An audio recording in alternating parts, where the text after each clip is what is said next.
दोस्तों, welcome back to my channel Bhakti Sukoon video. आज मैं लाई हूँ वह अनसुनी कथा जो शायद आप लोगों ने सुनी है। क्या कोई इंसान अपनी मौत को भी रोक सकता है?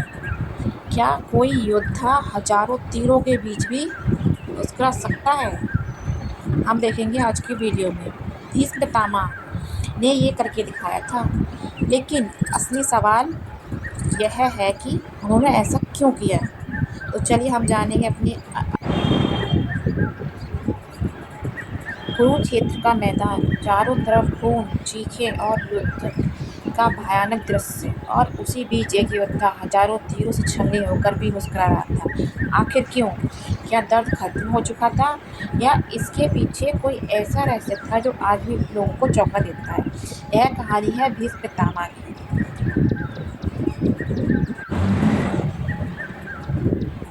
भीष्म पितामह का व्रत। हस्तिनापुर के राजमहल में जन्मे देवव्रत एक ऐसा योद्धा था जिसकी बराबरी कोई नहीं कर सकता था। लेकिन एक दिन उन्होंने अपने पिता की खुशी के लिए ऐसा व्रत लिया जो मैं आपको पहली स्टोरी में सुना चुकी हूँ, जिसने पूरी दुनिया को हिला दिया। आजीवन ब्रह्मचार्य का व्रत और सिंहासन त्यागने का व्रत। तभी से देवव्रत बन गए भीष्म पितामह। पर यही व्रत आगे चलकर उनके जीवन का सबसे बड़ा दुख बनने वाला था। जब महाभारत का युद्ध चल रहा था, समय बीतता गया, वहीं हस्तिनापुर युद्ध की आग में जल उठा। एक तरफ पांडव, दूसरी तरफ कौरव, और बीच में खड़े थे भीष्म पितामह। दिल से धर्म के साथ, लेकिन कर्तव्य से कौरवों के साथ। क्या आप सोच सकते हैं, एक जब इंसान को सही और गलत दोनों पक्षों का पता हो, फिर भी उसने गलत के साथ खड़ा होना पड़े। युद्ध का 10वां दिन। अर्जुन ने उठाया गांडीव और श्री कृष्ण ने कहा, अब समय आ गया है।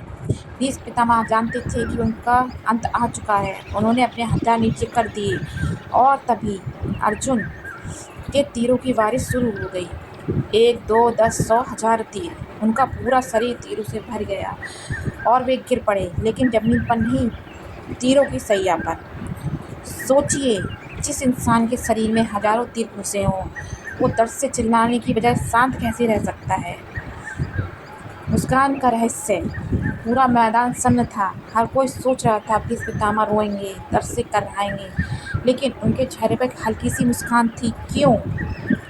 यहाँ से शुरू होता है असली रहस्य, जो बहुत कम लोग जानते हैं, जो मैं आपको अपनी स्टोरी में आज। तो चलिए आगे बढ़ते हैं। भीष्म पितामह को इच्छा मृत्यु का वरदान प्राप्त था, क्योंकि जब मैं अपनी पहली स्टोरी में बता चुकी हूँ, उन्होंने अपने पिता की खुशी के लिए अपना सब कुछ त्याग दिया, आजीवन ब्रह्मचारी रहने का व्रत किया था। तभी उनके पिता ने उन्हें वरदान दिया है कि तुम अमरता अपनी मर्जी से मरोगे, ऐसे नहीं मरोगे। वही यहाँ पर कहानी कही गई है। अब जरा इस कहानी के सबसे रहस्यमय और शक्तिशाली पहलू को समझाते हैं। भीष्म पितामह सिर्फ एक महान योद्धा नहीं थे, वे एक ऐसे पुरुष थे जिनके पास मृत्यु पर भी अधिकार था। हाँ, मृत्यु पर अधिकार। यह वरदान उन्हें उनके पिता महाराज शांतनु ने दिया था, जैसा कि मैंने भी आपको बताया। जब देवव्रत ने अपने पिता की खुशी के लिए आजीवन ब्रह्मचार्य का व्रत लिया और हस्तिनापुर के सिंहासन का त्याग कर दिया था, तो यह सिर्फ एक वादा नहीं था, यह अपने पूरे जीवन का बलिदान था। उनके इस त्याग से प्रसन्न होकर शांतनु ने उन्हें आशीर्वाद दिया, तुम्हें इच्छा मृत्यु का वरदान मिलता है।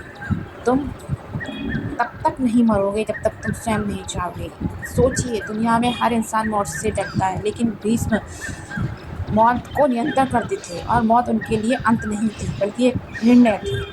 युद्ध के मैदान में जब अर्जुन के तीर उनके शरीर को चीर रहे थे, तब भी मृत्यु उन्हें छू नहीं सकती थी, क्योंकि उन्होंने अभी मृत्यु को स्वीकार नहीं किया था। हर तीर, हर घाव, हर पीड़ा उनके शरीर को तोड़ रही थी, लेकिन उनकी आत्मा अडिग थी। वे जानते थे अभी मेरा समय नहीं आया है। यही कारण था कि तीरों की सैया पर गिरने के बाद भी उन्होंने जीवन को पकड़े रखा, उन्होंने मृत्यु को रोके रखा। यह कोई साधारण शक्ति नहीं थी, यह उनके त्याग का फल था, यह उनके व्रत की शक्ति थी, यह उनके आत्मबल की पराकाष्ठा थी। जिस इंसान ने अपने जीवन पर नियंत्रण पा लिया, वह अपनी मृत्यु को भी नियंत्रित कर सकता है। अब इस कहानी का सबसे गहरा और भावनात्मक सच। भीष्म पितामह कौरवों की सेना के सेनापति थे। वे दुर्योधन के पक्ष में खड़े थे, लेकिन क्या वो सच में अधर्म के साथ थे? नहीं, उनका दिल हमेशा धर्म के साथ था। वे जानते थे पांडव सही हैं, सत्य उनके साथ है और अंत में जीत भी उनकी ही होगी। यह भीष्म पितामह को पहले से ही ज्ञात था, लेकिन फिर भी कौरवों का साथ क्यों दिया? क्योंकि उन्होंने हस्तिनापुर की रक्षा की शपथ ली थी। उन्होंने सिंहासन के प्रति अपनी निष्ठा निभाने का वचन दिया था और भीष्म के लिए वचन ही उनका धर्म था। यही उनकी सबसे बड़ी ताकत थी और यही उनका सबसे बड़ा दर्द भी। सोचिए, एक ऐसा योद्धा जिसे पता है कि वो जिस पक्ष में खड़ा है वो गलत है, फिर भी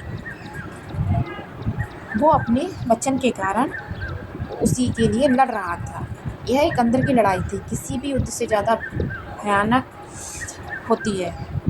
और जब वो तीरों की सैया पर गिरे तो उनके चेहरे पर जो मुस्कान थी, उसका कारण सिर्फ दर्द से ऊपर उठना नहीं था, बल्कि वह संतोष था कि धर्म की जीत निश्चित है, कि अब सत्य विजय होगा, कि अन्याय का अंत होगा। उनकी मुस्कान एक संदेश थी, सत्य ही कभी हारता नहीं है। धर्म देर से जीतता, लेकिन जीतता जरूर है। और शायद यही वजह थी कि अपने आखिरी समय में भी उनके मन में कोई पछतावा नहीं था, क्योंकि उन्होंने अपना कर्तव्य निभाया और धर्म को जीतते हुए देखा। कभी कभी ज़िंदगी आपको गलत के साथ खड़ा कर देती है, लेकिन अगर आपका दिल सच के साथ है तो अंत में जीत उसी सच की होती है। दोस्तों, भीष्म पितामह दर्द से ऊपर तो उठ गए, लेकिन सोचिए कैसे वो उस बाणों की सैया पर रहे। अब उस दृश्य की कल्पना कीजिए।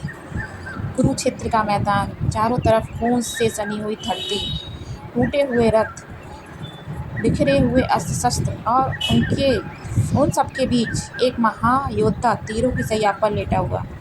भीष्म पितामह का पूरा शरीर हजारों तीरों से छन्नी हो चुका था। हर सांस के साथ उनका शरीर भी दर्द की एक नई लहर उठती होगी, लेकिन उनके चेहरे पर सिकन नहीं थी, ना कोई कर्रा, ना कोई शिकायत, बल्कि एक अजीब सी शांति। ऐसा क्यों?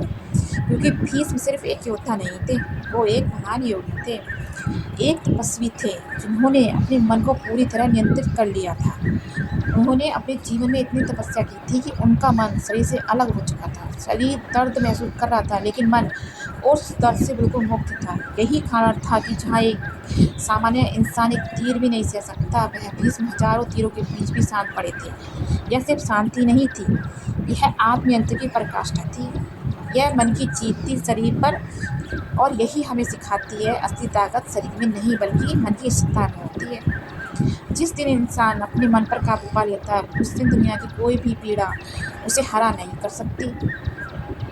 दोस्तों, अगर आपको मेरी स्टोरी अच्छी लग रही हो तो कमेंट में लिखना। जय श्री कृष्ण।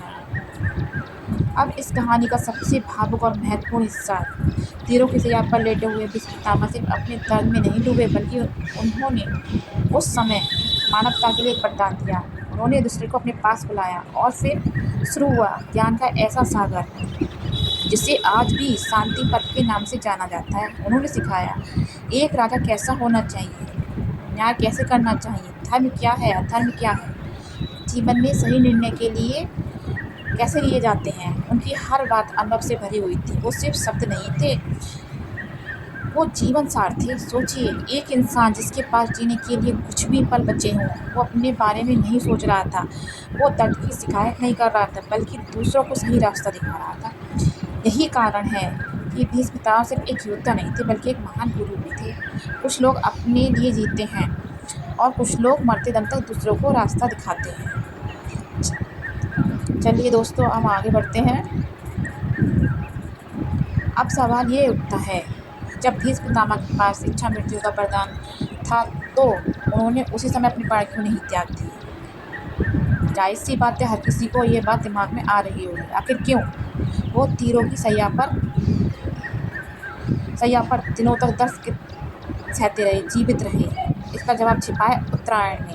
हिंदू शास्त्रों के अनुसार साल का एक विशेष समय होता है जब सूरज दक्षिणायन से निकलकर उत्तरायण में प्रवेश करता है। इसे अत्यंत शुभ माना जाता है। इसे देवताओं का समय कहा जाता है और मान्यता है कि जो व्यक्ति उत्तरायण के समय अपने प्राण त्यागता है, उसे मोक्ष की प्राप्ति होती है।